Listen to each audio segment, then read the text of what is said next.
अस्सलाम वालेकुम दोस्तों। आज हमारा जो टॉपिक है वो है जॉब ऑर्डर कॉस्टिंग।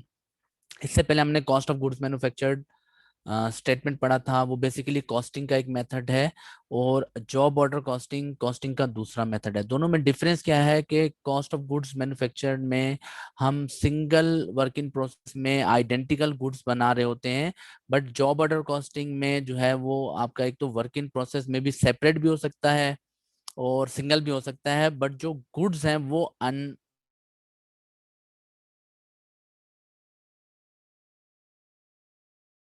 हमारी अगर फर्नीचर शॉप है तो ऑब्वियस सी बात है हर कस्टमर जो हमारे पास आए वो हमें प्लेस करेगा, अलग अलग फर्नीचर का ऑर्डर प्लेस करेगा, डिजाइन अलग होगा, मे बी मटेरियल्स अलग हों, ठीक है, लेबर अलग अलग तरह की जो है वो हम यूज कर रहे होंगे।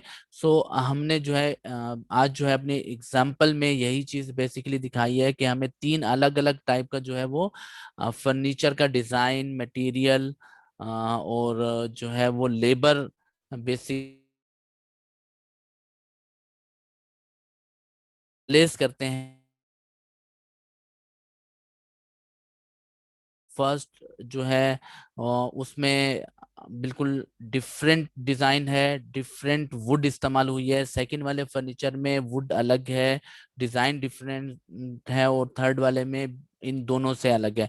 मीन्स के तीनों हमारे जो ऑर्डर्स हैं, जो तीन अलग अलग कस्टमर ने हमें दिए हैं, वो बिल्कुल एक दूसरे से मैच नहीं कर रहे। इन दैट केस ऑब्वियस सी बात है, भले से हम ये एक ही जो है वो डिपार्टमेंट के अंदर प्रोड्यूस कर रहे हो, बट तीनों का वर्क इन प्रोसेस हम सेपरेट रखेंगे और तीनों अनआइडेंटिकल गुड्स हैं। तो ऑब्वियस सी बात है कि इनके ऊपर मटेरियल की क्वांटिटी और मटेरियल की प्राइस दोनों चेंज होंगे। ठीक है, इसी तरह जो है वो लेबर के आवर्स और लेबर की जो रेट है वो भी डिफरेंट हो सकता है उसका भी, और इसी तरह फैक्ट्री ओवरहेड भी तीनों पे डिफरेंट डिफरेंट लगेगा। तो हमने तीनों वर्क इन प्रोसेस को इसमें सेपरेट रखना है। एक ऑर्डर की कॉस्ट अगर हमें कंप्यूट करनी है तो हमें जो है वो उसका मटेरियल, लेबर और फैक्ट्री ओवरहेड सेपरेट रखना होगा और उसकी टोटल कॉस्ट को भी सेपरेट रखना होगा। इसी तरह अगर अगर हमें दूसरे ऑर्डर की कॉस्टिंग निकालनी है तो उसका मटेरियल, लेबर और फैक्ट्री ओवरहेड हमें सेपरेट रखना होगा, और सिमिलरली ऑर्डर सी का जो है वो मटेरियल, लेबर और फैक्ट्री ओवरहेड हमें सेपरेट रखना होगा। अगर हमें अब टोटल मटेरियल की कंजम्पशन निकालनी है तो हमें जो है वो ऑर्डर ए, बी और सी तीनों के मटेरियल को ऐड करना होगा।